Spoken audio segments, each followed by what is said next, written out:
TPC, la voz de los sin voz, presenta su programa Venezuela sin mordaza, con la conducción de Alejandra López. Muy buenas noches, mis queridos amigos, bienvenidos sean todos a este su programa Venezuela sin mordaza, el cual llega a ustedes gracias a Radio TPC, Radio Todo por Chile, la voz de los que no tienen voz. En los controles Alicia Valle y quien tiene el inmenso honor de hablarles, Alejandra López. Aprovecho para recordarles que pueden hacernos llegar sus preguntas y comentarios a través de nuestra cuenta de Twitter, @RadioTPC, y también a través de nuestra página web www.todoporchile.com. Allí van a buscar el icono de Sky, hacen clic, se les abre una ventanita que les pide autorización y al ejecutarse las lleva directamente al usuario donde pueden escribirnos. No hacen falta que hagan solicitud de contacto, nos escriben allí y nosotros los leemos al aire. Bueno, ahora sí, quiero darle la bienvenida a nuestro invitado de la noche de hoy. Él es el profesor Alberto Mansuetti, es abogado, politólogo y presidente del Centro de Liberalismo Clásico. Buenas noches, profesor, bienvenido. Buenas noches, muchas gracias Alejandra, muchas gracias Alicia, muchas gracias Radio TPC. Profesor, para comenzar quisiera que nos hablara un poco sobre usted, su trayectoria, el trabajo que realizó mientras vivió en Venezuela, y que por supuesto que nos aclare qué es el liberalismo clásico y cuáles son las características que diferencian a este del socialismo. Ajá, ok, perfecto, muchas gracias. Bueno, el liberalismo clásico tiene tres pilares ideológicos, doctrinales. Muy simples: gobiernos limitados, mercados libres y propiedad privada. Y lo hemos traducido en el Centro de Liberalismo Clásico en cinco reformas claves, ¿no? En sectores clave que son: 1, política; 2, economía; 3, educación; 4, salud; 5, jubilaciones y pensiones. Si usted busca liberalismo clásico, Alberto Mansuetti, por ahí su Mansuetti es con un S y una sola T, y chiquita, ¿ok? Si usted busca en internet, me va a encontrar, y ahí va a encontrar muchos videos, muchas explicaciones sobre ese tópico, porque eso lo hemos trabajado mucho en Venezuela, con mucha otra gente, no solo yo. Gente que nos apoyó cuando hicimos el movimiento Rumbo Propio, que nos acusaron de separatistas, tanto los chavistas como los antichavistas, o sea, las dos ramas del socialismo nos acusaron de separatistas y nos echaron la caballería encima. Pero no se acuerdan ustedes porque eran muy jóvenes seguramente, ¿verdad? Gracias. Así es. Cuéntenos por favor su experiencia en Venezuela. ¿Cuánto tiempo vivió en Venezuela? Todo lo que nos pueda contar en este momento sobre eso. Bueno, en Venezuela mucha gente me conoce porque yo he vivido 30 años en Venezuela, entre Caracas y Maracaibo, ¿ok?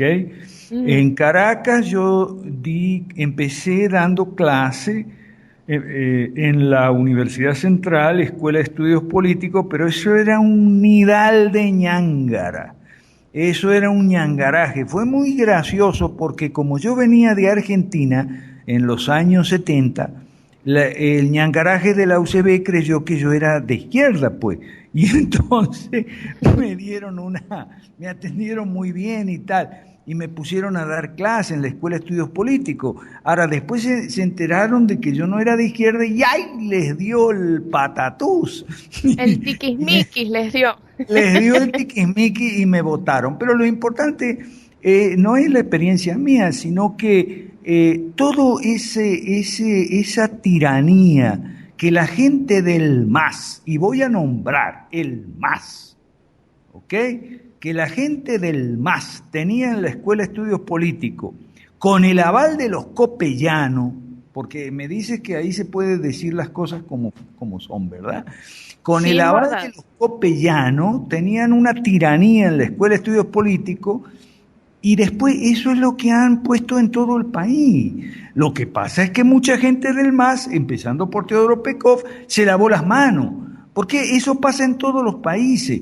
Hay mucha gente que impulsa el socialismo y tal, quizá de cierta buena fe, digamos, por por errores, por equivocaciones, por ignorancia, por desinformación, y después cuando el socialismo llega, entonces dice, no, pero esto no es socialismo, ¿y qué creías tú que era el socialismo?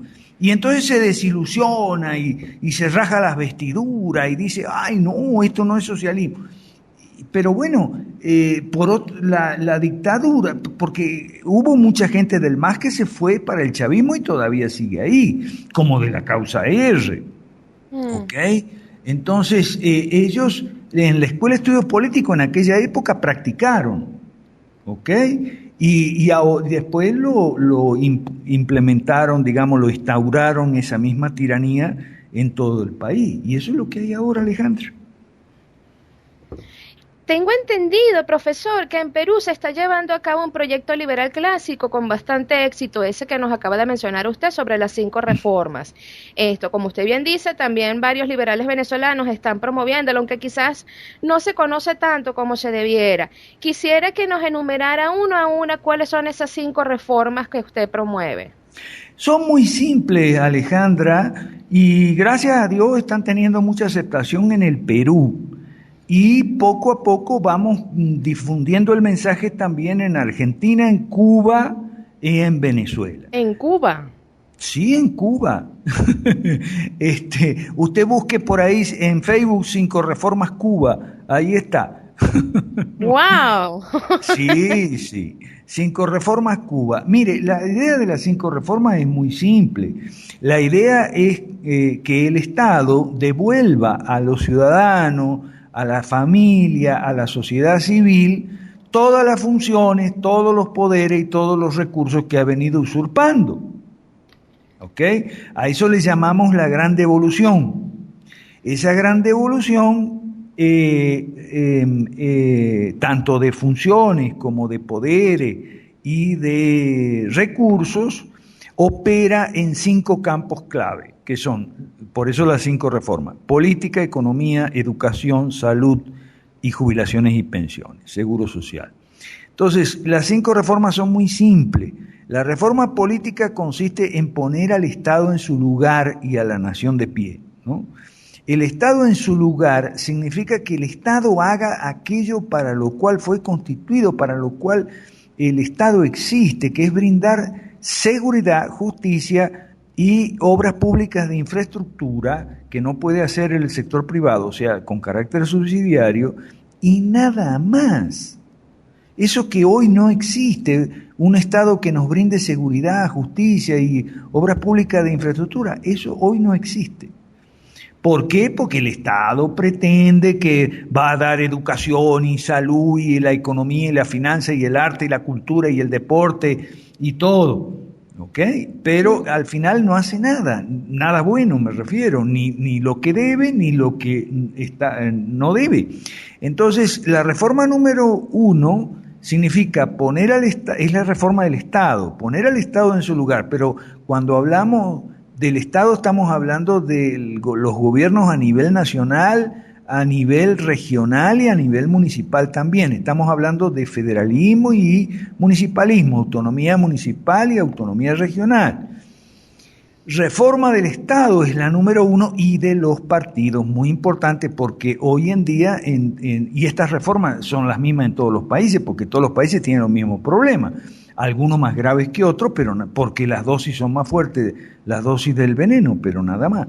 Entonces, los partidos devolverle los partidos a los ciudadanos, porque hoy con la excesiva reglamentación y los subsidios públicos a los partidos políticos, o sea, de los impuestos para los partidos políticos, los partidos han sido secuestrados por las burocracias de los organismos electorales, que son los que con el palo y la zanahoria manejan y dominan a los partidos, y la primera reforma nuestra es poner al Estado en su lugar y devolver los partidos a los ciudadanos.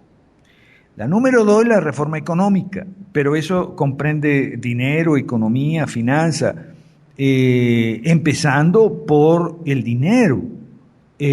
Nosotros proponemos el retorno al patrón oro. Y pudiera parecer esto una loquetera, pero no es así. el capitalismo liberal se ha mudado al Asia y hoy en día tenemos un antifondo monetario y antibanco mundial que se llama Grupo de Shanghái, donde tanto China, que está pasando al capitalismo, y Rusia, que también un poco más lentamente, pero está pasando al capitalismo, proponen un retorno al patrón oro y salirnos del patrón dólar. Porque es increíble, pero todos los gobiernos de izquierda siguen atados al patrón dólar. Ninguno ha hecho, aunque en Aporrea hay algunos que están leyendo los autores del patrón oro, los autores de la escuela austríaca, y están considerando la idea, chavistas de Aporrea. Esto hay que mencionarlo muy bien, Alejandra, porque en ese punto ciertos sectores del PSV están más claros y más informados y más actualizados que los señores Caprile y María Corina y Leopoldo y toda esa gentecita que no sabe qué está pasando en el mundo. ¿Ok? Claro, porque ellos están afiliados a la Internacional Socialista. Bueno, entonces, esa es la reforma número 2, junto con, por supuesto, la derogación de todas las leyes malas que entraban en la economía, ¿no? Eso sería la reforma número 2, economía en todos sus sectores, agricultura, industria, etc. En relación con el petróleo, la reforma número 2 sí contempla una privatización. Pero ya esos son asuntos de carpintería. ¿Cómo se haría la privatización? La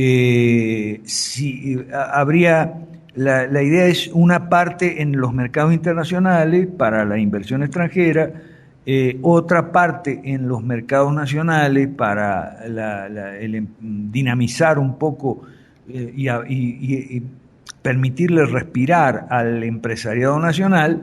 Y una parte podría ser repartirse entre la población. Esa es una idea muy vieja de los liberales venezolanos, de decir, bueno, si el petróleo es nuestro, ¿dónde están los papeles? ¿Dónde están las acciones? De paso, para que la gente vea que tampoco el petróleo es una gran riqueza enorme para alimentar a todo un país. Claro, para alimentar a los burócratas del Estado basta y sobra. En realidad en Venezuela no deberían pagarse impuestos, porque si ellos son dueños del petróleo, no sé por qué tenemos que pagar impuestos a los venezolanos.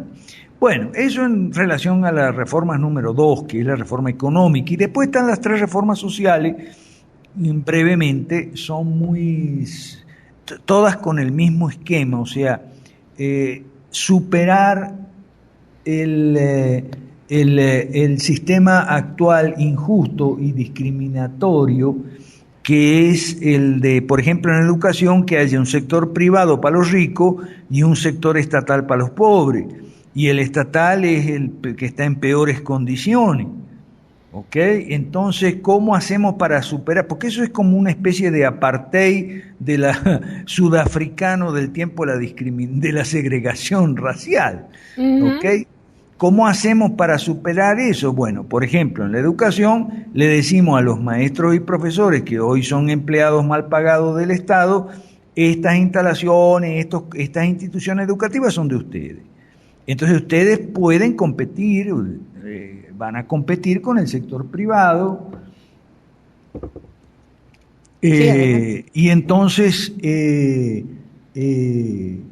van a competir con el sector privado, y a los pobres el gobierno de transición les tendría que dar bonos, la idea de Milton Friedman. Y en salud y previsión social el mismo esquema. No sé si se entendió. Ya. ¿Cuáles son las funciones propias del Estado? Porque hay quienes aseguran que el Estado debe garantizar la salud, la educación. No son derechos, son un servicio. ¿Puede explicarnos un poquito más sobre esto? Es muy simple, la idea esa, el problema es con los derechos humanos, ¿ok?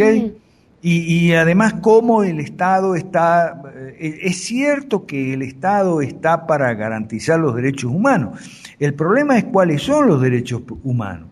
Entonces, para los liberales clásicos, los derechos humanos son la libertad, la vida, mejor dicho, y ojo, la vida desde su concepción hasta la muerte natural. La vida, la libertad y la propiedad es la filosofía de John Locke, ¿okay? Que hizo ricos a los países ricos, pero nada más. Y ojo, la garantía a esos tres derechos es por la vía de las funciones propias del Estado, que son seguridad, justicia y obras de infraestructura, nada más. Entonces, lo demás son inventos socialistas. Ahora, dime tú un ejemplo de un país socialista exitoso. Ninguno. Justamente estaba por preguntarle eso, porque hay quienes dicen que existe el socialismo bueno y que el socialismo malo, y hay quienes aseguran que existen socialismos exitosos como el de Suecia, Canadá, etcétera. ¿Esto es así? No, ese es el cuento de Leopoldo López y su Internacional Socialista.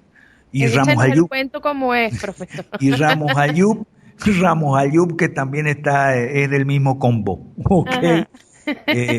Y en general, toda la gente de la oposición menchevique. Ok, el cuento es que socialismo bueno no hay. Hay socialismo malo y socialismo peor. Ok. El socialismo peor es lo que se llama comunismo, que es lo que tenemos en Venezuela.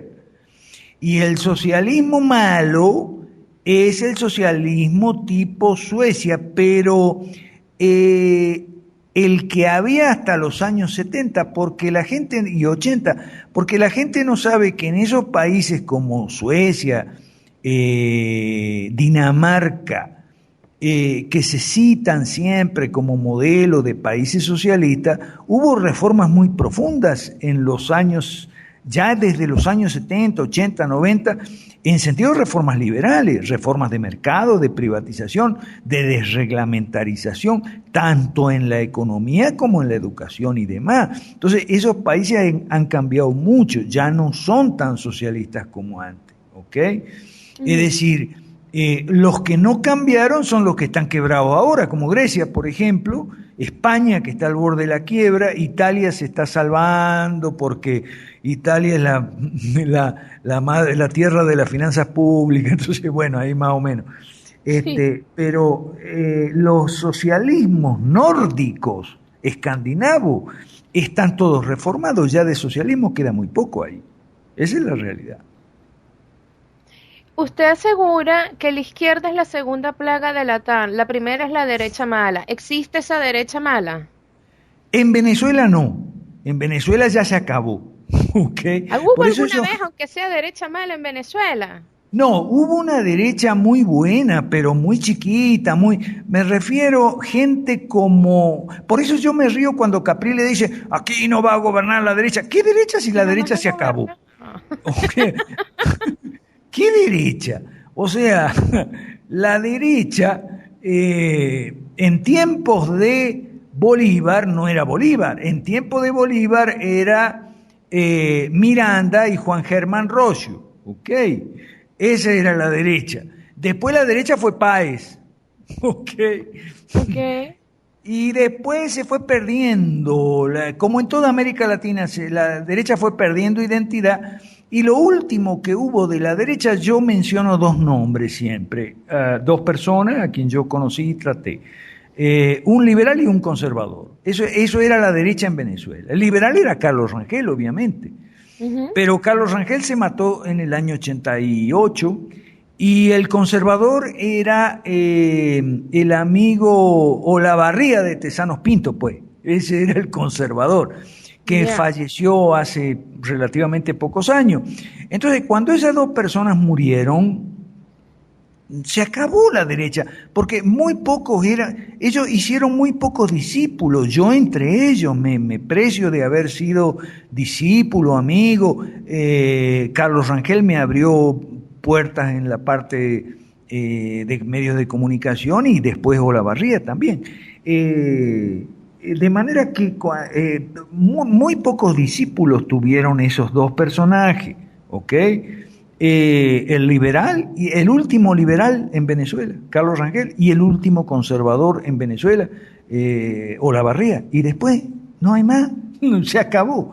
Entonces, en otros países sí hay la derecha mala. Por ejemplo, en Colombia, Uribe, esa es la derecha mala. En Chile, Piñera, esa es la derecha mala. ¿Por qué mala? Porque no hace reforma. Entonces, mire ese señor Uribe, qué desgracia para Colombia. Ese señor, 8 años y no hizo ni una sola de las reformas. Por eso vuelven los comunistas. ¿Me explico? Absolutamente. Ajá. Bueno, esa es la derecha mala, por eso es mala y por eso regresan las izquierdas.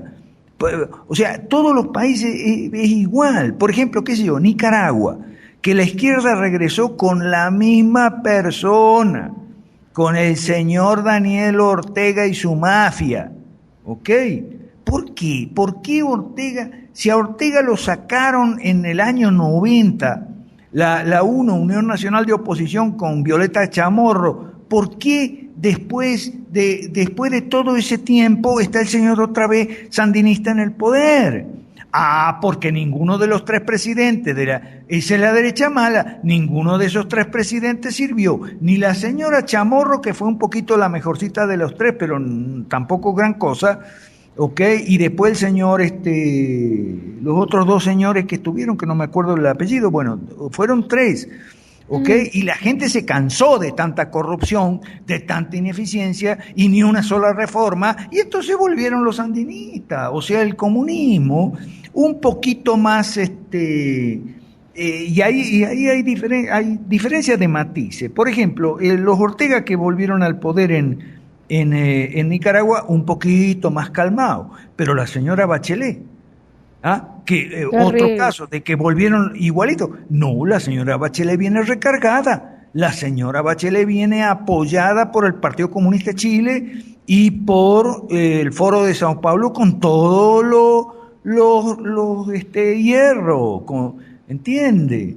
Entonces, tenemos el problema. Por eso yo digo que el gran problema de América Latina no es el socialismo, no es la izquierda, no es el idiota del latinoamericano, como dicen esos tipos. ¿Ok? El problema es la derecha mala. Profesor, pero fíjese una cosa, ¿es toda la culpa de la derecha mala o la inacción de la derecha buena que no hace nada o parecieran? ¿Qué es lo que pasa allí? No, un momentito, la derecha buena somos nosotros. La derecha buena somos los liberales. ¿Okay? Sí, precisamente, entonces, profesor.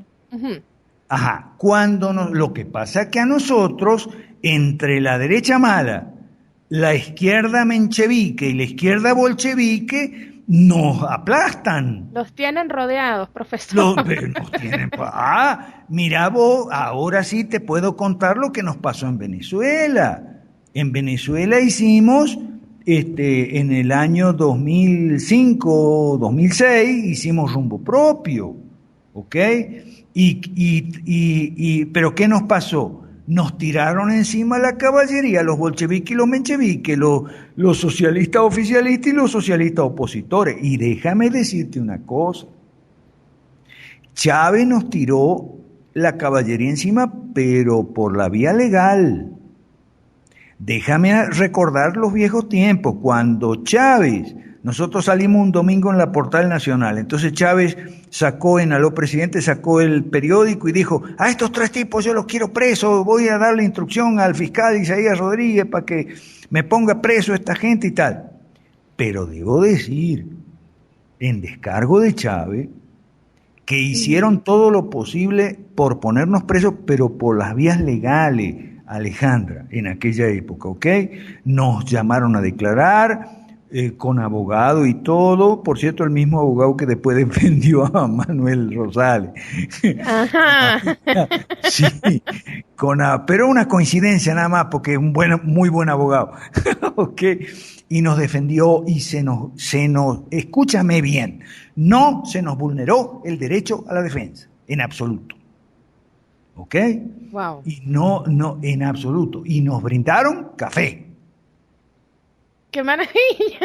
Sí, señor, porque las declaraciones eran muy largas y tal. Estaban buscando pruebas de que nosotros, y tenían acumulado, se ve que tenían acumulado sus pruebas de sus registros de declaraciones, radio, televisión y prensa. Y como no encontraron nada, a la semana nos dijeron, bueno, está bien, último café y váyanse a su casa.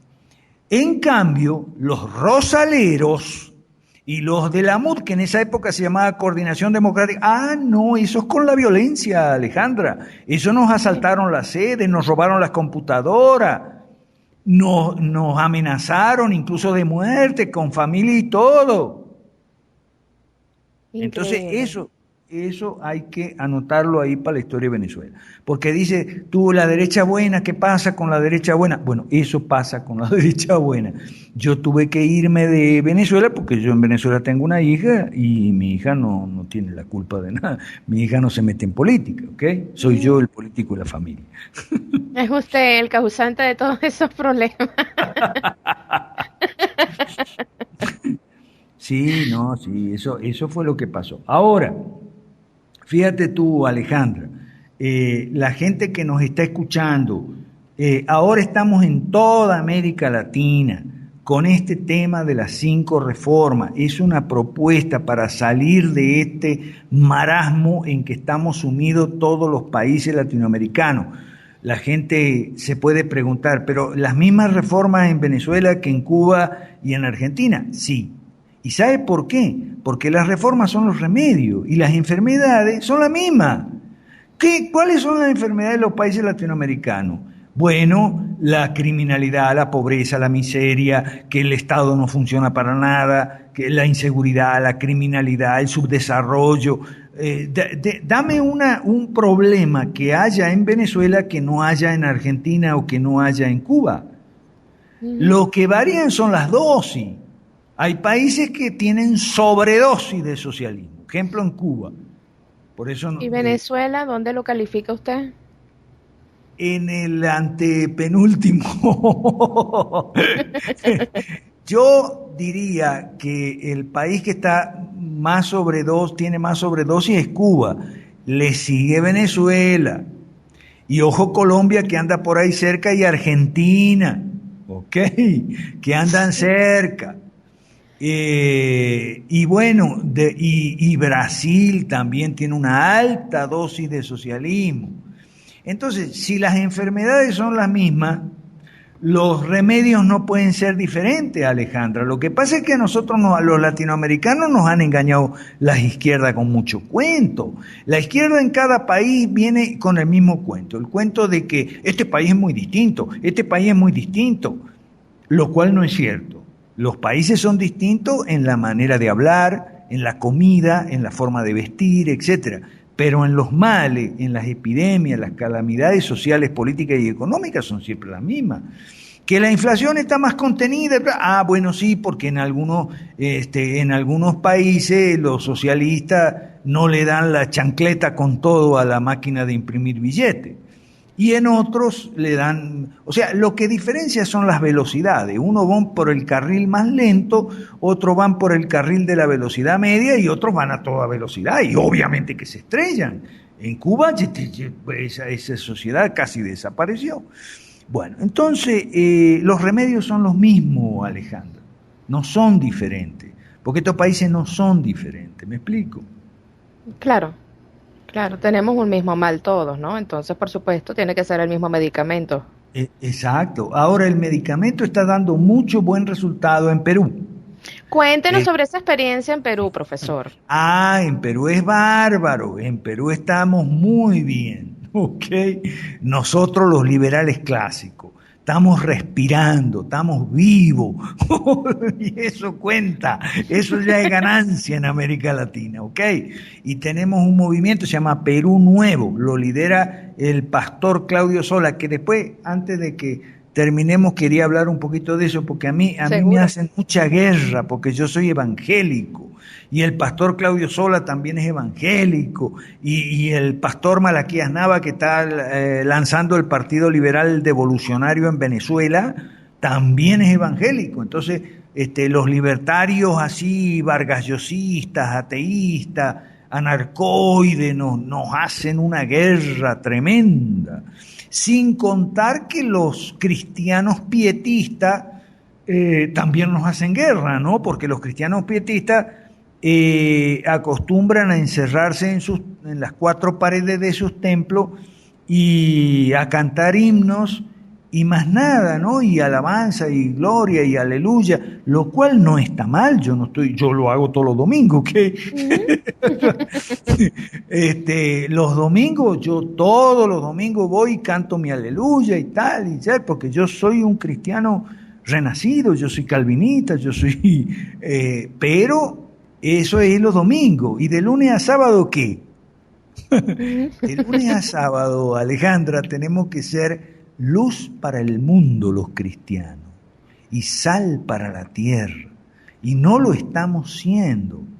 Por eso es que el mundo está oscura y la tierra está pervertida, está prostituida, porque fallamos nosotros. Fallamos en que no hemos sido luz para el mundo porque nosotros mismos estamos a oscuras. Y no hemos sido sal para la tierra porque nosotros mismos estamos, cuando la sal está pasada, ¿no? Que eso es lo que dice el Evangelio, ya no sirve, y si no sirve hay que botarla, ¿ok? Entonces, a mí por decir estas cosas me atacan de varios frentes. Me atacan, por supuesto, los bolcheviques y los mencheviques, me atacan desde la izquierda, digamos. Y desde la derecha, por decirlo así, me atacan los cristianos pietistas y me atacan los libertarios anarcoateístas. Entonces estoy en medio de un fuego cruzado siempre, ¿okay? Y tengo que, pero lo único que yo puedo hacer es dar explicaciones, ¿ok? Y decir una cosa, que no solamente yo estoy en esto, no es una cosa de Alberto Mansuetti. Yo soy el presidente del Centro de Liberalismo Clásico, soy miembro del Partido Liberal Evolucionario de Venezuela y del Partido Perú Nuevo de Perú, etcétera. Pero hay mucha gente como los que te mencioné, Claudio Sola y Malaquías Nava en Perú y Venezuela respectivamente, y hay liberales que no son fanáticos y que nos apoyan, aún no siendo cristianos. Por supuesto hay católicos que también nos apoyan, hay gente que no es creyente, pero que no es tampoco fanática de Dawkins, ¿no? Y entonces nos apoya y se inscribe con nosotros, atiende, porque hay un problemita ahí, ¿no? Que es con el tema del matrimonio gay, el aborto y tal, y qué sé yo. Para nosotros no son relevantes. Nosotros somos la mayoría silenciosa, no la minoría ruidosa. En Perú recién hubo una encuesta, le preguntaron a la gente, ¿usted está de acuerdo con el aborto? 8% sí, 92% no. ¿Usted está de acuerdo con el matrimonio gay? 3% sí, 97% no. Entonces, si tú lees las 5 reformas, no hay casi referencia al aborto, al matrimonio gay, pero la minoría ruidosa hace mucho ruido con eso y nos ataca a los que somos pro vida y a los que somos partidarios de la familia y el matrimonio, no de la familia y matrimonio tradicional, como dicen por ahí. A mí me preguntaron en un programa de radio, ¿usted defiende el matrimonio tradicional? No, le digo, yo defiendo el matrimonio. Exactamente. No hay un matrimonio tradicional y otro no tradicional. Yo defiendo el matrimonio, o sea, la unión estable, permanente entre un hombre y una mujer. No. Entonces, bueno, claro, entonces ahí tenemos ese problema, ¿no? De gente que para los cuales esos temas, el aborto y el matrimonio gay, son prioritarios, de alta prioridad, y se olvidan de lo demás, ¿ok? Yeah. Además, algunos son anarquistas que quieren la extinción del Estado, pero yo digo, pero si eso está en el manifiesto comunista, en el libro de Engels que se llama El origen de la propiedad privada y la familia y el Estado, fíjese, Marx y Engels estaban mucho más claros que estos anarquistas. Marx y Engels, por lo menos, eran coherentes. O sea, ellos querían acabar con el capitalismo y sabían muy bien que para acabar con el capitalismo había que acabar con la propiedad privada y con el matrimonio y la familia. Y por eso la tesis es de la abolición del Estado, la propiedad privada y la familia burguesa. Ok, pero bueno, estas personas tienen estos sí que tienen una mezcolanza en la cabeza, los anarquistas, y no Chávez. Chávez no tenía ninguna mezcolanza. Chávez era un comunista bolchevique bien formado, entre comillas, ¿no? Claro. Y con mucho marxismo cultural, y además era un hombre, digamos, era un político que tenía su carisma y era un buen Muy comunicador, carismático. lamentablemente, ¿no? Pero Sí, bueno. sí, es así. Es así. Profesor, usted es un hombre que genera siempre mucha polémica y despierta las más intensas pasiones entre quienes los leen. ¿Qué se siente, o sea, estar entre esas aguas de amor y de odio profundo? Yo siento una gran paz interior, porque yo soy cristiano de verdad. O sea, ¿por qué siento una gran paz interior? Porque yo estoy cumpliendo con mi deber cristiano. ¿Ok? Estoy señalando que la teoría liberal clásica del gobierno limitado y eso fue el patrimonio de la Iglesia cristiana durante muchos años, durante muchos siglos, mejor dicho, y está en la Biblia, ¿ok? Y además yo soy maestro bíblico en mi iglesia, yo doy clases en la iglesia donde yo me congrego, que es la iglesia presbiteriana, aunque yo soy de denominación anglicana. Pero bueno, eso no tiene... tú me preguntas cómo me siento. Bueno, yo siento que estoy cumpliendo mi deber, que es ser luz para el mundo y sal para la tierra, nada más. Entonces estoy en paz con Dios, ¿ok? Eso no quiere decir que yo soy perfecto, no, yo tengo muchos defectos, ¿no? Como Pero no, yo me siento muy tranquilo y en estos días, en esta semana, me siento muy feliz porque está saliendo muy bien las cosas. En Perú nos está yendo muy, muy bien. Ya la gente nos está entendiendo el mensaje de las 5 reformas, ya no cree la desinformación, porque la desinformación sobre las 5 reformas viene de muchas fuentes. Pero ya la gente se está acercando, nos llama por teléfono.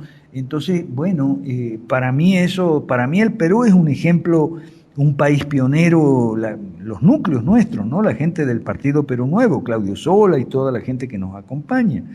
Gustavo, Katy, Fresia, o sea, los nombro por si me oye alguien en el Perú, si van a grabar este programa después. Sí. Arturo, Samuel, Ismael, toda esa gente que nos acompaña, luchadores, gallos, como dice Fresia, gallos y gallas, ¿okay? Los gallos y gallas de Perú Nuevo, ¿ok? Y eso me hace muy feliz. También me hace muy feliz que en Venezuela poco a poco hay gente que ya va entendiendo las cosas. Para los que me están escuchando en Venezuela, ponga ahí la gran devolución para Venezuela y ponga ahí, me refiero en su buscador Google, 5 reformas Venezuela, son 2 blogs que están saliendo, y el Partido Liberal Devolucionario Venezuela, ¿ok? Eso es importante. Y Cuba, 5 reformas para Cuba. ¿Por qué me interesa? Bueno, Cuba es muy importante. En Cuba estamos trabajando con un sistema que se llama change.org, que es tiene que ver con el uso inteligente e informado de las redes sociales, porque una cosa es el uso de las redes sociales y otra cosa es el uso informado e inteligente de las redes sociales. Entonces nuestra gente en La Habana, porque tenemos gente, son cubanos de Florida, pero de La Habana también, y de Matanza y de Camagüey también, ¿ok? Por si me llega a escuchar alguien, ¿ok? Estamos metiendo la propuesta de las 5 reformas, explicándole a la gente y construyendo una fuerte corriente de opinión a partir de células, núcleos en las casas de las personas, ¿ok? Eso es importante en Cuba, porque en Cuba no puedes abrir un local y poner un cartel porque te llevan preso de una vez. O sea, sí. Entonces, en Venezuela ya también lo estamos haciendo así, de esa forma, poniendo... Además no tenemos recursos porque tenemos todo lo que yo llamo el establishment liberal, todos tomando café y champán, los academicistas, los puristas, en hoteles de 5 estrellas, nomás no se ensucian los zapatos para ir a hacer política, hacer campaña electoral. Sí. Bueno, eso es muy importante. ¿Ok?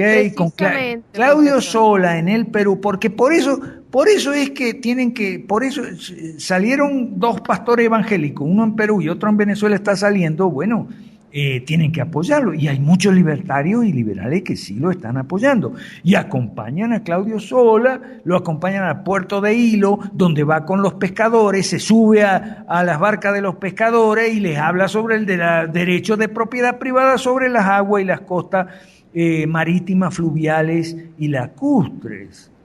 Eso es importantísimo. Estamos llevándole el mensaje liberal a los pescadores, pero para eso no puedes llevar los pescadores a un hotel de 5 estrellas para hacerle un coloquio sobre Hans Hermann Hoppe. ¿Ok? Tienes que ir a donde están los pescadores, que es el puerto de Hilo, en el caso del Perú, uno de los puertos pesqueros más importantes del Perú, subirte a los botes, ensuciarte y olor a pescado, que es horroroso el olor a pescado. Los que vivimos en Margarita sabemos un poco eso. Okay. Y bueno, explicarle cuál es el mensaje liberal, que dentro de la reforma número 2 se contempla la propiedad privada del suelo y del subsuelo, importantísimo en los países mineros como Perú y Bolivia. Y también de como digo, de las aguas, ¿no? Y otra cosa, tenemos una red que se llama RANA, que es la ecología de libre mercado, para los que tienen intereses ecologically minded, o sea, los que tienen interés por la ecología y la preservación del ambiente tienen que entender, busque RANA, Red de Amigos de la Naturaleza, ¿ok? Soluciones de libre mercado para el tópico de la contaminación. Por cierto, yo tengo escrito algo sobre ese tema. Bueno, de eso estamos hablando, Alejandra. Sí. Fíjate que usted dijo algo muy importante y es algo que yo lo he comentado con algunos liberales amigos en Venezuela. Y es que yo veo a veces con muchísima preocupación que el mensaje no se difunde porque se centran en sí mismos y hay mucho academicismo y mucho conocimiento y mucha cosa, pero no hay esa acción, no hay esa interacción con el ciudadano para hacerle conocer que efectivamente hay una alternativa distinta al socialismo. Y por eso yo le preguntaba que cómo iba ese proceso de las 5 reformas en Venezuela, porque yo no sé, a lo mejor es una percepción mía y es muy equivocada, pero yo no veo ese impulso quizás entre mis amigos liberales de llevar ese mensaje correctamente a la población venezolana. Yo les he dicho muchas veces que deben de venezonalizar el asunto, ¿no? Esto sin tanta academia, sin tanta cosa, sino hacerle explicar a la gente qué es el liberalismo y qué son las 5 reformas, pero de la manera más clara y precisa posible, sin tanto adorno. Bueno, quizá tus amigos liberales son liberales, pero no clásicos. No, son liberales clásicos. No voy a decir nombres, pero son liberales clásicos. De hecho, a más de uno le he dicho, mira, si te cuesta mucho, por las razones que sea, salir a la calle, porque obviamente todo el mundo pues tiene su vida privada y tiene sus problemas y tiene sus situaciones, yo le comenté a más de uno, luego le voy a decir el nombre, fuera del aire le voy a decir quién es. Okay. Le voy a echar el cuento como es, pero fíjese, yo le decía, oye, pero ¿por qué no te abres un canal de celo?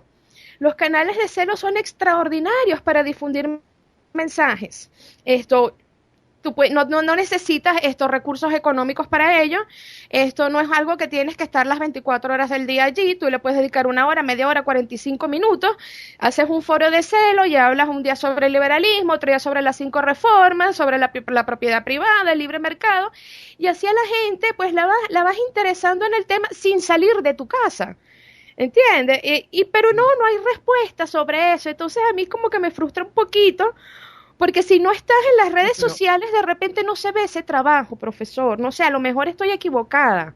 No, no estás equivocada. Pero déjame que te cuente que el liberalismo clásico siempre ha habido una vertiente política, de activismo político y electoral y partidista Lo que pasa es que esta gente está contagiada de la antipolítica y la partidofobia de la clase media.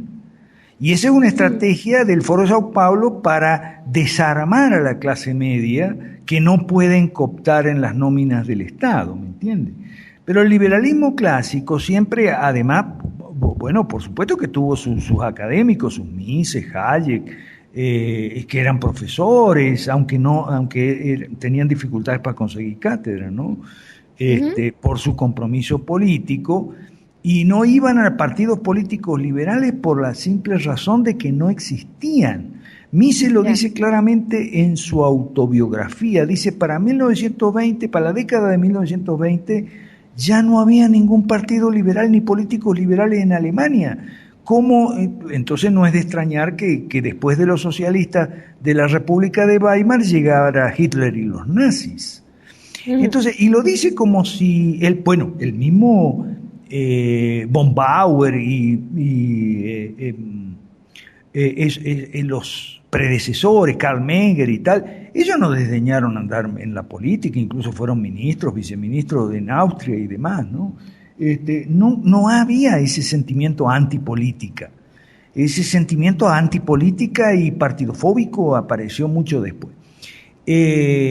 Ahora, desde siempre, el liberalismo clásico siempre ha tenido una vocación política. Yo te voy a mencionar 3 casos que son Estados Unidos, Inglaterra y Francia. En Estados Unidos, los más importantes referentes de la historia de Estados Unidos, así como Miranda en Venezuela, Jefferson y Madison, que por cierto Miranda los conoció, ¿ok? A los impulsores de lo que fue el Partido Demócrata Republicano, que se llamaba, que fue el partido que Jefferson y Madison fundaron. Ellos escribieron la Constitución, pero sabían perfectamente que la Constitución no se iba a mantener sola, porque el precio de la libertad es la vigilancia permanente. Entonces, ¿ellos qué hicieron? Fundaron un partido político, y Estados Unidos llegó a ser lo que fue gracias a que durante los 25 primeros años del siglo XIX, o sea, un cuarto de siglo, ese partido liberal era el mayoritario y ganaba las elecciones porque ellos hacían campaña, ellos iban a los pueblitos, y en esa época no había Facebook, no había Twitter, no había ni carro, había caballo y diligencia, y a pies, ¿no? Sí. A piesmente. Entonces, esos fueron Jefferson y Madison. Lo mismo en Inglaterra, un poquito después, a mediados del siglo XIX, Cobden y Bright, John Bright y Richard Cobden, los fundadores de la Liga contra las Leyes de Grano. Por eso yo siempre he impulsado en la Liga contra las Leyes Malas, ¿ok? Y ellos lograron que las leyes de grano, que eran las leyes proteccionistas que encarecían los alimentos y demás, prohibían importar alimentos a la isla, fuesen derogadas. Y ahí empezó la lucha de ellos exitosa contra las leyes. Lo que pasa es que esos liberales amigos tuyos no tienen la menor idea del asunto de las leyes malas. No se han leído mi libro Las Leyes Malas. ¿Okay? Profesor, cuando yo le diga quiénes son... No, bueno, después me dirá. Pero es que no se han leído el libro de Bastiat. O sea, para escribir yo Las Leyes Malas me inspiré en el otro referente que yo te dije, te iba a nombrar Estados Unidos, Inglaterra y Francia. Sí. Bastiat hizo campaña electoral para ir al Congreso y fue al Congreso, lo que pasa es que era uno solo. ¿Ok? Ahora, eso tiene que ver, la diferencia entre los países anglosajones y Francia, eso tiene que ver con la religión, que es lo que esta gente no entiende. ¿Por qué Bastiat no tuvo éxito donde Cobden y Bright sí tuvieron éxito y Jefferson y Madison también? Porque Francia es un país católico, romano. Y eso tiene mucho que ver. Como España, como Grecia, que ahora está quebrada, como Italia, que se salva por los palos, ¿entiendes? Entonces, por eso a mí me detestan por decir estas cosas, ¿no? Sí, Entonces, no, yo he visto algunos debates de usted por las redes sociales y caramba, esto es que de verdad es un hombre que desata pasiones, ¿no? Sin duda. Sí, no, porque piso muchos callos. Mi columna semanal se llama Pisando Callos. Y yo lo que tendría, Y lo que tendría que ponerle, yo estoy pensando en cambiarle el nombre, ¿no? Entonces, en vez de ponerle pisando callo, ponerle pisando egos. Porque porque tú mencionaste que esos liberales amigos tuyos están muy centrados en sí mismos. Bueno, mira, mi hija que te mencioné es psicóloga, ¿ok? Entonces, ella me enseñó que que eso de centrarse demasiado en sí mismo tiene un nombre. Los psicólogos le llaman narcisismo, ¿ok? Y entonces, bueno, mucha gente padece narcisismo, incluso mucho evangélico. Esos evangélicos que, ¡ay, Dios me ama! Yo soy la última maravilla del mundo. Dios me ama porque yo soy una gran cosota. Eso se llama narcisismo evangélico. ¿Ok? Mucho evangélico que tiene ese problema, el narcisismo evangélico. Pero bueno, como te digo, en Perú nos está yendo de lo mejor. Y el ejemplo de Perú está cundiendo mucho y muy bien. Ahorita, por ejemplo, estamos trabajando en lo que sería un sistema liberal clásico con los liberales clásicos en el gobierno. Una de las primeras medidas que tenemos que tomar es sacar al Perú, escúcheme bien, sacar al Perú de todo la OIT, la OEA, las Naciones Unidas, todas las agencias de las Naciones Unidas, incluyendo el Fondo Monetario y el Banco Mundial. ¿Ok? Que en eso tendríamos que coincidir con la izquierda. ¿Ok? Porque la izquierda tendría que darse cuenta de que el Banco Mundial y el Fondo Monetario no son ningunos referentes de capitalismo liberal, sino de un socialismo de tipo globalizado, dirigido por los ricos, tipo Rockefeller, Club Bilderberg, el Nuevo Orden Mundial, Kissinger y todo eso, ¿ok? Y alguna gente de Aporrea, yo me leo mucho Aporrea porque alguna gente está leyendo Antal Fekete, ¿ok? Y eso, la gente de la MUD no sabe ni quién es. Antal Fekete es la cabeza de fila de lo que se llama la nueva Escuela Austríaca de Economía, ¿ok? Y que están conectados, van a cada rato, ¿a dónde? A Moscú y a Pekín. Porque ahora los referentes del capitalismo liberal son Moscú y Pekín, no son Washington, ni París, ni nada de eso, ¿ok? Ahora, o sea, ha habido un cambio ahí. El cambio yo lo resumo en dos palabras. El capitalismo se mudó al Asia.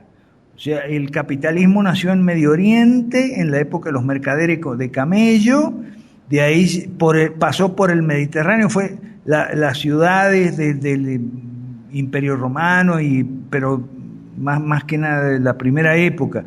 De ahí se mudó del Mediterráneo, pasó al Mar del Norte al Atlántico y del Atlántico al Pacífico. ¿Ok? Lamentablemente esto en Venezuela, los que tienen, cuando yo te menciono gente de Aporrea, te estoy hablando de muy poquita gente, no te vas a creer que hay mucha gente, pero bueno, a lo mejor nos leen a nosotros y todo, a lo mejor escuchan este programa. Es posible, es posible. Profesor Luis José Madero, a quien quiero enviarle un gran saludo, tiene una pregunta para usted. Ajá. Dice, profesor, por favor háblenos respecto al tema de votar bajo el yugo de una tiranía de izquierda. Ok, dentro de lo que es el esquema de la Gran Devolución, 5 reformas, la gente hace la pregunta, saludo a Luis José Madero, mientras tanto, ¿qué hacemos? ¿Por quién votamos? No hay, en Perú hay candidatos liberales, pero en Venezuela no. Uh-huh. ¿Por quién votamos? En Argentina tampoco. Bueno, yo digo el voto antisistema. Pero déjame hablar primero del voto libre. Uh-huh. El voto libre es lo que nosotros proponemos dentro de las 5 reformas, que es un voto que no se compra ni se vende, ¿okay? Un voto que no está sostenido por donaciones públicas a los partidos políticos, un voto que tiene una casilla para poner ninguno, eso es muy importante, un voto donde no hay sanciones ni penalidades de ninguna clase por no ir a votar, o sea, un voto un sufragio absolutamente voluntario y con posibilidad de poner no me gusta a ninguno. elijan mejor la próxima vez. Hay 5 características, puedes ver la gente, las 5 reformas es una cosa que tiene muchos años de trabajo y mucha gente trabajando en esto. Yo menciono, por ejemplo, en Venezuela, Carlos Torres Fletcher, que ha trabajado con nosotros desde cuando estábamos en Perú, ¿ok? Jojodín, Yosira, Cruz. Lo que pasa, no voy a mencionar más porque no sé si van a querer que los mencione o no. Pero bueno, no, hay mucha gente que está trabajando con nosotros en el tema de las 5 reformas desde hace tiempo, ¿ok? Entonces, el voto libre es lo que nosotros proponemos como la reforma del sufragio, porque la gente se arma mucho rollo con eso del voto manual, el voto electrónico, que el fraude. No. Los mencheviques son muy tramposos y son malos perdedores. Ellos pierden frente a los bolcheviques porque no tienen propuesta. Tan simple como eso. Entonces dejan correr la bola del fraude para no dar explicaciones. Pero la bola del fraude es como un boomerang que se vuelve en contra de ellos mismos, porque eso significa que la gente no va a ir a votar. Porque la gente dice, bueno, pero si hay fraude, se van a robar mi voto, ¿para qué quieren mi voto? Es una de las tantas contradicciones de los mencheviques. De un lado, dejan correr la bola que hay fraude, pero también llaman a votar. Entonces, pero bueno, ese es el problema de ellos, ¿no? El voto libre es lo que nosotros proponemos en la reforma número 1, la reforma del sufragio. ¿Ok? Y el que puede ser manual o electrónico, ese no es el problema. ¿Ok? No, en cualquiera de las dos posibilidades tiene ventaja, cualquiera de los dos métodos, manual o electrónico, tiene ventaja y desventaja. Y fraude, hay posibilidad de hacer fraude en cualquier parte, o sea, en un caso fraude manual, en otro caso fraude electrónico. Ese no es el tema, ¿ok? Lo importante son las otras 5, la obligatoriedad del voto, la dependencia de las dádivas materiales, la compra y venta de votos. Ese es el problema, y la obligatoriedad y la ausencia de una casilla que no me gusta a ninguno, que eso significa que si tú votar en blanco no se puede, el ausentismo, o sea, el abstencionismo tampoco, en fin. Nosotros siempre seguimos mucho el ejemplo de Václav Klaus en la República Checa, lo que ahora es la República Checa, porque él dio en los años 80 un excelente ejemplo de lo que es una política y una estrategia liberal clásica contra una tiranía comunista, ¿okay?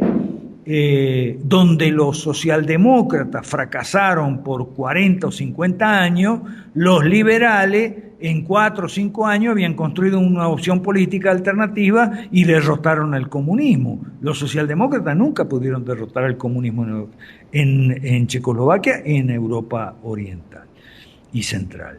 Ok, entonces estamos hablando del voto libre. Ahora, la gente pregunta con toda razón, bueno, pero y mientras tanto, voto antisistema. ¿Y cuál es el voto antisistema? La no concurrencia o el voto nulo o viciado. Voto viciado es como mucha gente hace, que suele hacer dibujos obscenos o marcar todas las tarjetas a la vez, en fin, o sea, viciar el voto. ¿Ok? Si esa conducta se generaliza como en algunos países de Europa Oriental, entonces el sistema queda deslegitimado. Pero en Venezuela eso no pasa de momento, porque la gente le hace caso a María Corina, a la otra, la Tintori, que ahora la desplazó a María Corina. María Corina está perdiendo mucho aire, ese globo ahí, porque la Tintori es más bonita y tiene el marido preso, o sea, la novela, ¿no?, que le gusta al venezolano. Sí. Porque además miran más por la ignorancia que por la fuerza, por las emociones. Y pobrecita, sí. Exactamente. Entonces, con la María Corina y la Tintori no vamos a salir nunca del comunismo en Venezuela. Porque yo le llamo comunismo, esa es otra cosa que estamos empeñados los de liberales clásicos, en llamar a las cosas por su nombre. No populismo como Gloria Álvarez, por Dios, por favor. Al comunismo le llamamos comunismo. ¿Okay? Claro. Hay un video de Cristian Blanc que está haciendo excelentes videos en Argentina, también él es del equipo del Foro de Cochabamba, que es donde nosotros, que es nuestro antiforo de Sao Paulo, un video que se llama ¿Qué es realmente el socialismo? ¿No? Socialismo, que está en YouTube, y es muy bueno porque está basado en un texto que yo tengo, es un ensayo sobre los 14 rasgos definitorios de un gobierno socialista. Porque es como dicen los americanos, ¿no? Si huele como pato, come como pato, camina como pato, nada como pato, entonces hace sus necesidades como pato, entonces es pato. Entonces es lo mismo el comunismo. Si habla como un comunista, el gobierno habla como comunista, se comporta en la política como comunista, en lo electoral como comunista, en los medios de comunicación hace todo como comunista, entonces es comunista. Entonces, ¿por qué le vamos a estar diciendo, no, que el populismo? No, por Dios, por favor, eso está muy mal. Ahora, eso tiene un origen, ¿no? Que esta gente cree que los socialdemócratas van a hacer la reforma, que los socialdemócratas se van a portar bien. No, los socialdemócratas son igual que los social no demócratas, son todos iguales. Lo único, son los que anteceden por lo menos esta crisis que estamos viviendo en Venezuela. Pero bueno, ellos sirvieron de alfombra roja para esto que estamos viviendo ahora. Por eso yo digo que en Venezuela no habrá otro gobierno si no hay otra oposición. Cuando haya otra oposición, entonces sí habrá otro gobierno. Lo que pasa es que en Venezuela el equipo del Foro de Cochabamba, que eso usted puede buscar también Foro de Cochabamba, que es donde está, porque Cochabamba es una ciudad de Bolivia donde yo estoy hablando en este momento, que es donde está funcionando el Centro de Liberalismo Clásico. ¿Okay? Sí. Entonces, el equipo del Foro de Cochabamba, estamos muchos de los venezolanos, yo soy venezolano, aunque no tengo pasaporte porque el pasaporte se venció y yo no quise ir a renovarlo por razones de seguridad, porque debo decir que Chávez nos trató muy bien. O sea, Chávez nos trató legalmente, eso es lo que quiero decir. Pero ya una vez desaparecido Chávez, ya no sé. Porque cuando murió Chávez, mira, es que esto es unas cosas para estar toda la noche. Mira, cuando murió Chávez, yo lo lamenté. ¿Y sabes por qué? Porque a mí Chávez no me gustaba para nada, pucha. Pero yo sabía que lo que venía era peor. ¿Ok? Absolutamente. Muchos pensaban que una vez muerto Chávez se acababa esto y nada más lejano a la realidad que eso, ¿no? Naranja Fanta, no señora, yo sabía perfectamente que lo que venía era mucho peor. Por eso entonces ya ni me molesté en renovar el pasaporte, porque ya se había muerto Chávez, entonces ¿para qué voy a renovar el pasaporte? Si yo sé que lo que se viene es mucho peor. Entonces, lo que te iba a decir es que muchos del equipo del Foro, los venezolanos del equipo del Foro de Cochabamba, incluyendo el que te habla, estamos en el exterior, ¿ok? Pero estamos, gracias a Dios, nosotros hacemos un uso inteligente e informado de las redes sociales. No redes sociales para cacerolazo, ni para marcha, porque esa es otra equivocación de los partidofóbicos y antipolíticos. Es una equivocación que tiene un nombre, en ciencia política eso se llama directismo, o sea, partidario de la democracia directa. Hay un politólogo muy conocido en la profesión que se llama Giovanni Sartori, que es italiano, ¿ok? Él es un poquito socialdemócrata, pero cada vez menos, ¿eh? No es liberal. Lo que pasa es que yo no soy dogmático y sectario como mis adversarios me dicen. A mí me gusta mucho leer autores que no están exactamente en mi línea de pensamiento. Hoy recién estaba comentando en Facebook sobre Mario Bunge, que es materialista, pero no es estúpido ni hipócrita. Okay. Es un hombre muy inteligente. Y Giovanni Sartori no es liberal, pero un hombre muy inteligente, muy culto, muy instruido. Y entonces él llama directismo a todo este empeño de los socialistas en arremeter contra la democracia representativa en aras de una supuesta democracia directa. Y por eso todos los cacerolazos y las marchas que no logran nada. Porque la democracia directa, ninguna de las expresiones de la democracia directa, ni cacerolazo, ni marcha, funciona. Sobre todo funciona contra una tiranía comunista, imposible. Exactamente. Entonces, sí. Por eso Gene Sharp y todo eso. Gene Sharp es un macaneador. ¿Ok? Eso, yo he discutido mucho de eso con gente fanática de Gene Sharp. Gene Sharp es un socialdemócrata macaneador, ¿ok? Que él mete en el mismo saco a las dictaduras de derecha y a las tiranías de izquierda como si fueran iguales. No son iguales. No son iguales, exactamente. ¿Ok? No es lo mismo Pérez Jiménez que Maduro. ¿Ok? Vamos a estar claros. Sí, absolutamente. Entonces resulta que hay mucha confusión en esto, pero yo estoy muy feliz porque la labor del centro liberalismo clásico ya se está sintiendo desde el sur de Estados Unidos, que es donde están todos o la gran mayoría de los exiliados de los gobiernos comunistas y socialistas latinoamericanos, hasta la Patagonia, ¿ok? Sí. Y pasando por todos esos países tenemos núcleos. Nosotros enseñamos, difundimos, le enseñamos a los cristianos y a los no cristianos también, a los católicos, evangélicos y a los ateos y agnósticos y escépticos, siempre y cuando sean tranquilos, no agredan, no sean beligerantes, belicosos contra la religión, etcétera, contra el cristianismo. Entonces nos llevamos muy bien, gracias a Dios, de distintos países, porque olvídate una cosa, Alejandra, de esto no podemos salir los venezolanos solos. Y en eso tiene razón mucha gente que ya desde hace tiempo sabe que no pueden salir los venezolanos solos. El problema es que esa gente está pensando que son las Naciones Unidas, o es Obama, o es el Papa comunista, o es la OEA. La OEA insulsa, o este otro que está ahora que es peor que insulsa. No, por Dios, por favor. De ahí no viene la salida. La salida es que o salimos todos, salimos del brazo, los latinoamericanos, los venezolanos, con los colombianos, con los cubanos, con los argentinos. Yo sé que los argentinos son muy insoportables, pero bueno. habrá que hacer un paréntesis. Entonces, tenemos que salir todos juntos y estamos construyendo.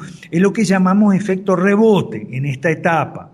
O sea, en esta etapa los éxitos en un país estimulan a los núcleos en los otros países y aprendemos de las estrategias en otros países, por ejemplo en Perú, que van muy adelante. Y cuando digo aprendemos, Alejandra y amigo, digo aprendemos de los éxitos y aprendemos de los fracasos también. Porque los éxitos y los fracasos son grandes profesores, ¿ok? Y entonces, claro, yo prefiero que ser enseñado por el éxito y no por el fracaso, pero el fracaso también enseña. Enseña por dónde no tienes que ir.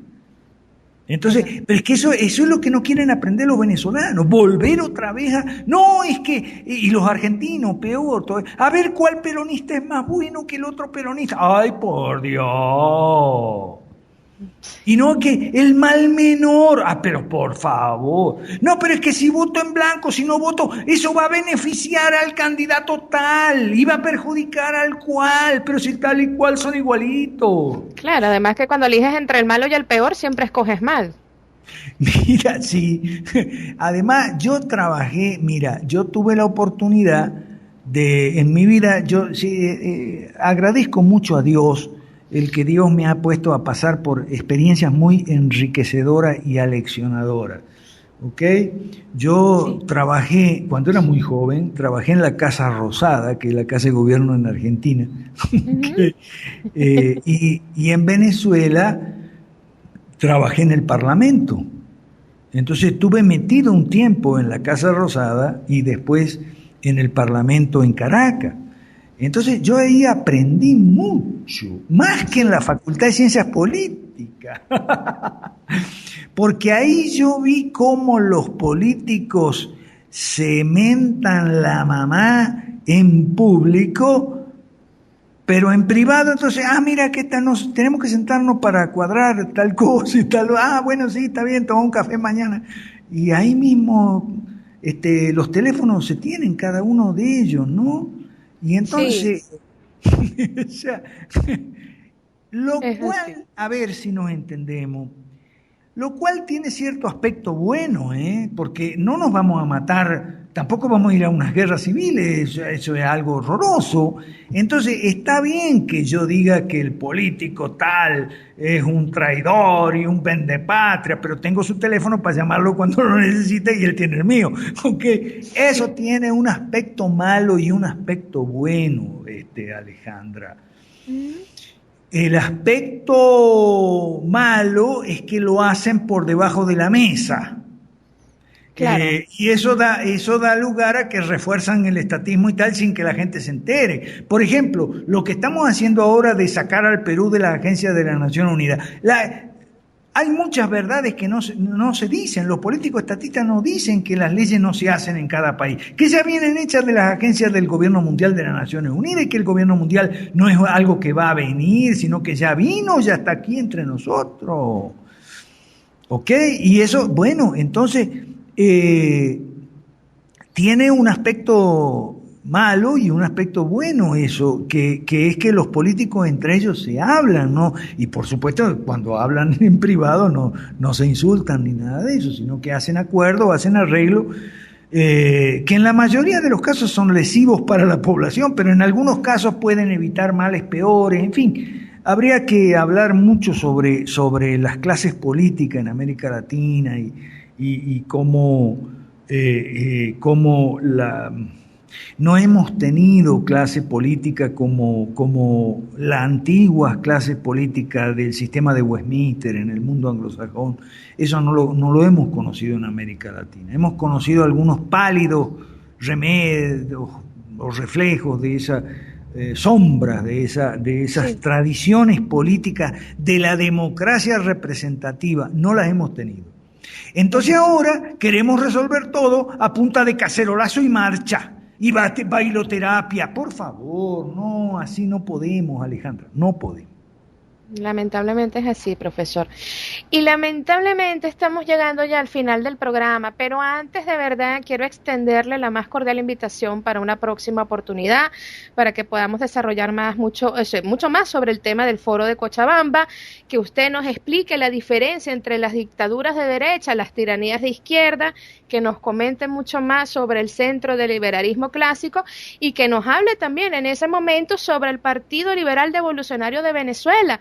Obviamente esto va a ser tema que va a ser de mucho interés para nosotros los venezolanos. Me gustaría que en este momento, profesor, nos indique su página web, si alguien está interesado en conocer sobre las 5 reformas, ¿cómo puede contactarlo? Sí, cómo no, pero muchas de las respuestas, vamos a hablar otra oportunidad, cómo no, ¿seguro? Con muchísimo gusto y muchas gracias. Pero las respuestas están todas en la red. Si usted pone para buscar el Partido Liberal Revolucionario, para buscar Perú Nuevo, usted ponga Perú Nuevo, Centro del Liberalismo Clásico, ponga Partido Liberal Revolucionario en Google o en las redes sociales, o ponga Alberto Mansuetti con S y una sola T. Yo estoy en Facebook, estoy en Twitter y estoy en Google+. ¿Ok? Y muchos de nosotros, como Claudio Sola, el pastor Malaquías Nava, Arturo Valera de Perú y Samuel Bernardo, también estamos en las redes sociales. Alex González de Cuba, también Cristian Leonardo Blanc de Argentina, que está haciendo unos videos fantásticos. Y Inés Rivero, venezolana de Toronto, Jorge Castillo Castejón, venezolano de Ciudad Bolívar, ¿okay? Están haciendo los blogs, Inés, La Gran Devolución para Venezuela, y Jorge, 5 Reformas Venezuela, ¿okay? Por cierto, quiero darle las gracias a Luis José Madero, que nos está escuchando, porque él también ha contribuido, pero muchísimo en todo este esfuerzo. ¿Okay? Uh-huh. Hay mucha gente que si me pongo a nombrarla no terminamos más. ¿ok? Entonces, discúlpenme que no puedo nombrarlo. Vamos a hacer una cosa. Comprometemos aquí a Alejandra para otro programa, Claro que sí. tan pronto sea posible, y ahí sí los nombramos a todos. ¿Está bien? Los anota todos en una lista para que no se le escape ninguno y en esa próxima oportunidad pues les agradece como se merece por obviamente esto lleva a hacer su labor, ¿no? Y que es tan importante para todos nosotros y para Latinoamérica toda. Así es, Rafael Sánchez nos está ayudando mucho en Venezuela también, y Anthony Machado en Uruguay, Pilar en México y Artemio en México también y Ernesto. Bueno, ellos saben, me están escuchando, ellos saben quiénes son. Yo les quiero dar las gracias de todo corazón porque han contribuido muchísimo a este proyecto. Humberto Pérez Fray en Perú. Es una cantidad enorme de gente, Alejandra. Por eso eso sí es lo que no me gusta cuando se la agarran conmigo. No soy yo solo. Usted no es el único culpable. No es el único. Pero se la agarran duro. Debe ser porque estamos teniendo éxito, sin duda. Alejandra. Es como dice el Quijote, ¿no? Que dice el Quijote, cabalgan Sancho, señal de que ladramos. Sin duda, además de que nadie patea perro muerto, eso es así, o sea que si hablan de ustedes, eso es bueno. No, no, es que también se meten mucho con Claudio y yo le digo a Malaquía, ahora se van a empezar a meter contigo, porque si tú estás levantando la cabeza, te van, porque nadie le tira palo a árbol que no da fruto, todo el mundo es así. Entonces, como te digo, tú me preguntaste qué se siente. Bueno, yo me siento muy feliz y puedo decir que lo mismo Claudio y Cristian y Ivonne en Venezuela y Claudia Bonzo en Argentina, estoy seguro que se sienten muy felices de participar y contribuir en lo que estamos haciendo, porque esto es muy serio y esto va para adelante y esto va a tener éxito, Alejandra. Amén. Nuestro proyecto, eso sí, no mañana, ni pasado, ni la semana que viene. Nosotros pensamos que de aquí a mediano plazo, esto es un proyecto de 4 o 5 años para verle el queso bien gordo a la tostada. Mientras tanto ya tenemos algunos éxitos, sobre todo en Perú. ¿Está bien? Qué bueno. Muchísimas gracias, profesor. Ha sido de verdad un placer conversar con usted. Desde ya lo comprometo para un próximo programa. Y bueno, no sé si quiere dar algún mensaje final. Sí, a toda la gente que me está escuchando, los que están participando, adelante. Tenemos mucho, estamos ganando día a día, estamos ganando espacio, estamos ganando terreno en todos los países.